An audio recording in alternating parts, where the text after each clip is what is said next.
I studied and researched about Robert Smalls, a former slave, Union Army, and politician. Over the past few weeks, I researched some of the articles and pre-reviewed journals involving the life and career of Robert Smalls as a slave and Union Army officer, who then progressed to have a successful life as a politician.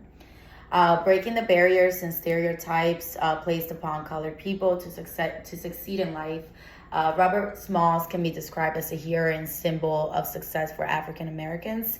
And this can be attributed to his success in his former life as a slave, who later exceeded people's expectations to become a Union Army and a politician at a time where Black people were rarely represented in positions of power. Now, a person might be thinking, why Robert Smalls should be considered a hero and a symbol of success among the African Americans. Well, it's not only about winning a battle, but also about breaking the boundaries, from achieving success. Robert Smalls was a slave, but then later on joined the Union Army and eventually became a politician, representing his people at a time when people of color were greatly underrepresented in positions of power. Being a role model means setting a good example to the rest of the people, and this is what Robert Smalls did, despite coming from humble beginnings as a slave and becoming one of the most notable politicians of color in American history. To give a little insight, Robert Smalls was born in a house of enslaved person, Lydia, and he was born on April 5th, 1839, in South Carolina. The identity of his father is not officially known. However, it is believed that his father was Henry McKee, the son of plantation owner.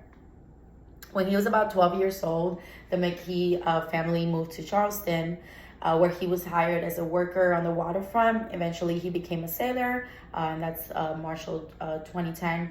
Based on this, it is evident that Robert Smalls was born into slavery and worked as a slave in his early years of life. Robert Smalls married a slave, Hannah Jones, and she was an enslaved hotel maid who worked in Charleston in 1856. Jones already had one daughter and a son, Robert Jr., who later died of smallpox. Robert Smalls attempted to buy his wife and family out of slavery, but failed. Based on this, his marriage life was spent as a slave, as his efforts to liberate his family from slavery were not successful.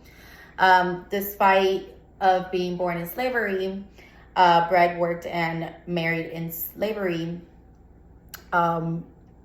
Robert Smalls became a celebrated Union Army officer. Robert Smalls sailed himself and others from slavery to freedom, Butler 2011. In less than 4 hours, Robert Smalls had done something. He had actually a heavily armed Confederate ship and delivered 70 passengers, 9 men, 5 women, and 3 children from slavery to freedom.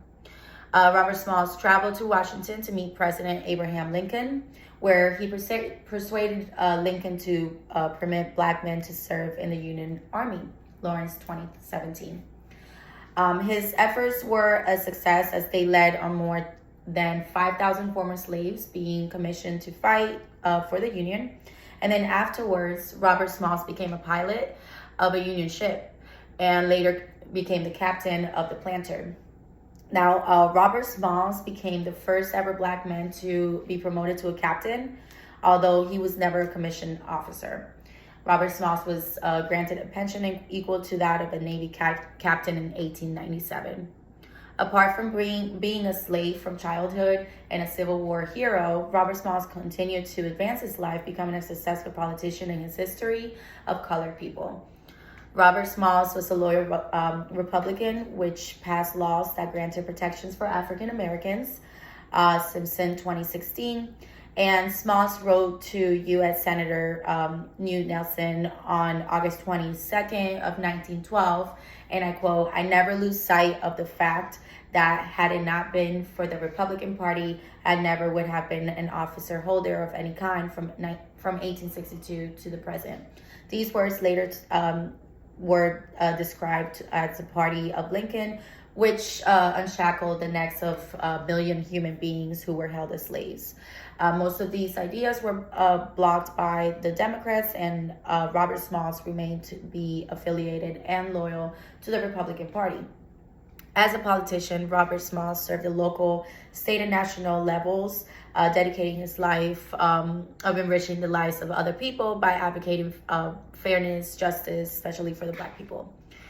Now, Robert Smalls was born of slavery, but changed his life from misery to one that can be highly celebrated. He became a hero after escaping and freeing 17 slaves with a battleship where he disguised as captain. Besides, after Civil War, Smalls became a renowned politician, being elected as a Congress person in both legislative houses. Now, Robert Smalls can be described as a hero and a symbol of success to African Americans, and this can be attributed to the success in his former life as a slave, who later exceeded people's expectations to become a Union Army, a politician at a time when Black people were rarely represented in personal power. Now, I believe that being a hero is more than just being tough in battle. And according to Robert Smalls' biography, a hero is a person who sets the path for others to follow. As a Civil War hero and a politician, Robert Smalls served a life of servant leader, dedicating his time to better the lives of other people. Because of this, Robert Smalls is a hero. Thank you.